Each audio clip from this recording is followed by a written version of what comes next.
ఆంధ్రజ్యోతి రాధాకృష్ణ మామూలుగా రాయలేదు వాళ్ళ కొత్త పలుకు. ఆ కొత్త పలుకు చూస్తే రాధాకృష్ణ ఏందా ఇంత పరమాన్నం ఉన్నాడు, ఈ పరమాన్నం తెల్లారేదాకా ఎందుకు చల్లారలేదా అనే సామెత మనకు గుర్తొస్తుంది. భయం నీడలో మీడియా అని హెడ్డింగ్ పెట్టి అక్కడ జాతీయ మీడియా అంట భయం నీడలో కొట్టాడుతుందంట. అసలు భయం నీడలో ప్రభుత్వాల మీద వ్యతిరేకంగా పోరాటలేదంట జాతీయ మీడియా. మరి జాతీయ మీడియా ఏం చేస్తుంది? జాతీయ మీడియా అమ్ముడుపోయింది, ఓకే యాక్సెప్ట్, దాన్ని ఎవరూ కాదంటలా. ఇది గోడీ మీడియా అయిందని అందరూ కోడైకొస్తున్నారు, ఓకే, దాన్ని ఎవరూ కాదంటలా. మరి మన జాతీయ మీడియా పరిస్థితి ఏంటి? ఎలా ఉందంటే పతివ్రత పరమాన్నం వండితే తెల్లారేదాకా చల్లారలేదంట అనేది పాత సామెత. ఆంధ్రజ్యోతి రాధాకృష్ణ అనేటటువంటి పతివ్రత పేపర్లో కొత్త పలుకు రాస్తే ఢిల్లీ నుంచి గల్లీ దాకా అది చల్లారకుండా అలానే వేడివేడిగా పొగలొస్తుంది అన్నట్టుగా రాయాలన్నమాట. అలా ఉంది మన వార్త. ప్రతిపక్షాలను ముప్పు తిప్పలు పెడుతూ ప్రశ్నించే గొంతులను కట్టడి చేయగలిగిన ప్రధాని మోడీ. ఒకటైతే ఒప్పుకున్నారు చూడండి, ప్రతిపక్షాలను ముప్పు తిప్పలు పెడుతూ ప్రశ్నించే గొంతులను కట్టడి చేయగలిగిన ప్రధాని మోడీ. మరి ఇది నిరంకుశత్వమేగా. అంటే ఎన్డీఏ ప్రభుత్వం నిరంకుశత్వంగా వ్యవహరిస్తుందని చెప్పి నరేంద్ర మోడీ గారి మీద ఆంధ్రజ్యోతి రాధాకృష్ణ రాశాడు అని అంటే రేపు పొద్దున మోడీ గారితో తెగదంపులు చేసుకొని బీజేపీ వద్దు, సీజేపీతోనే పొత్తు అనేటటువంటి యాంగిల్ ఏమైనా వెళ్ళబోతానికి ఇండైరెక్ట్ రాశారా? మరి ఇప్పుడు బీజేపీ వాళ్ళు కూడా సమాధానం చెప్పాలి. ప్రశ్నించే గొంతుల్ని కట్టడి చేస్తాడంట మోడీ ప్రశ్నలు రాకుండా. ఇప్పుడు ఒక మెట్టు దిగడానికి కారణం ఏంటి? దేశాన్ని సుదీర్ఘకాలం పాలించిన కాంగ్రెస్ పార్టీ ప్రధాన ప్రతిపక్షంగా కుదురుకోకపోవటం ఏంటి? నిన్నటి వరకు ప్రజలకు పెద్దగా పరిచయం లేని అభిజిత్ దీప్కే అనే యువకుడు కాంగ్రెస్ జనతా పార్టీ ప్రకటించడం ఏంటి? యువతి యువకులు బొద్దింకలుగా మారి ఢిల్లీని చుట్టుముట్టడం ఏంటి అనే ప్రశ్నించుకుంటే ప్రజల్లో ఏ స్థాయిలో అసహనం గూడు కట్టుకుందో అర్థమవుతా ఉంది. మరి కేంద్ర ప్రభుత్వం మీద అసహనం గూడు కట్టుకుంటే రాష్ట్రంలో ఉన్న అదే ఎన్డీఏ ప్రభుత్వం మీద కూడా అసహనం గూడు కట్టుకున్నట్టే కదా. అంటే కేంద్ర ప్రభుత్వం రేపొద్దున ఓడిపోబోతుంది, రాష్ట్ర ప్రభుత్వం కూడా ఇక్కడ ఓడిపోబోతుంది అని చెప్పి ఆంధ్రజ్యోతి రాధాకృష్ణ ఒప్పుకున్నట్టే కదా. మరి ఆ విధంగా మీరు డైరెక్ట్ గా రాయాలి కదా.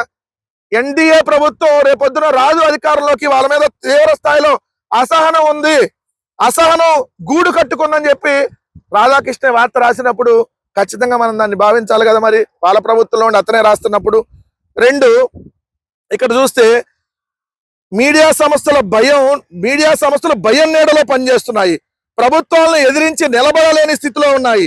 అయోధ్య రామ మందిరానికి ప్రజలు ఇచ్చిన విరాళాల చోరీకి గురైన జాతీయ మీడియా పెద్దగా పట్టించుకోకపోవడంతో ఇందులో భాగమే. మీడియా సంస్థలపై ఒత్తిడి తెచ్చి సమస్యలను కప్పిపెడితే అవి ముగిసిపోవని, లోపల రగులుతూ ఉంటాయని ప్రభుత్వాలు గ్రహించాలి. సోషల్ మీడియా ఇంతలా విస్తరించిన ఈ కాలంలో ఏ విషయాన్ని దాచిపెట్టలేమని ప్రభుత్వాలు, ప్రధాన మీడియా సంస్థలు గ్రహించాలి. ప్రజాస్వామ్య వ్యవస్థలో ప్రజలను, ప్రత్యర్థులను భయపెడుతూ ఎంతో కాలం మనుగడ సాగించలేమని పాలకులు గుర్తించాలి. ఎస్ మిస్టర్ రాధాకృష్ణ గారు, ఇక్కడ ఆంధ్రప్రదేశ్ లో కూడా అదే గుర్తించాలి. ప్రజాస్వామ్యంలో ప్రజలు మాట్లాడితే కేసులు పెడతాం, అక్రమ కేసులు పెట్టి జైల్లోకి వేస్తాం, అరెస్టులు చేస్తామంటే కుదరదు. ఖచ్చితంగా దానికి తగినటువంటి ప్రాయశ్చిత్తం అనుభవించక తప్పదు. ఢిల్లీలో జరిగినటువంటి పోరాటం ఆంధ్రప్రదేశ్ రాష్ట్రంలో ఇంకా తీవ్ర స్థాయిలో ఉధృతమైద్ది, ఈ ప్రభుత్వాన్ని పడగొట్టిద్ది అన్నటువంటి విషయం గుర్తుపెట్టుకోమని చెప్తా ఉన్నాం. అదే విధంగా అధికారానికి న్యాయ వ్యవస్థ లొంగిపోయిందన్న అభిప్రాయం ప్రజల్లో బలంగా ఉంది. యువతను బొద్దింకలతో పోల్చడంపై విమర్శలు చెలరేగిన నేటి తరానికి ఓపిక తక్కువ అని రెచ్చగొట్టే విధంగా సుప్రీం తాజాగా మరో వ్యాఖ్య చేసిన యువత మాత్రం ఎక్కడా సంయమనం కోల్పోలేదనేది వాస్తవం. జాతీయ మీడియా అమ్ముడుపోయింది, ఇక్కడ జాతీయ మీడియా అంతకంటే ఎక్కువ అమ్ముడుపోయింది. భయం గుప్పెట్లో జాతీయ మీడియా కాదు, రాజకీయ వ్యభిచారం చేస్తున్నటువంటి జాతీయ మీడియా.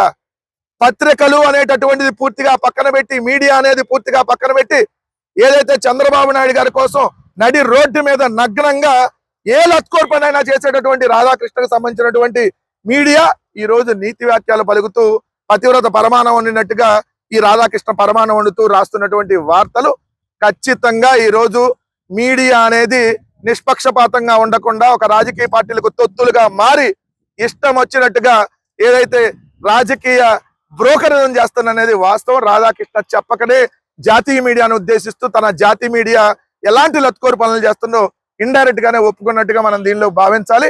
మోడీ గారికి హ్యాండ్ ఇచ్చి ఏదైతే మళ్ళీ చంద్రబాబు నాయుడు గారి కాంగ్రెస్ పక్షాన్ని చేరే అవకాశాలు కూడా స్పష్టంగా కనబడుతున్నట్టుగా ఈ వార్త చూస్తే మనకు అర్థమైపోతా ఉంది.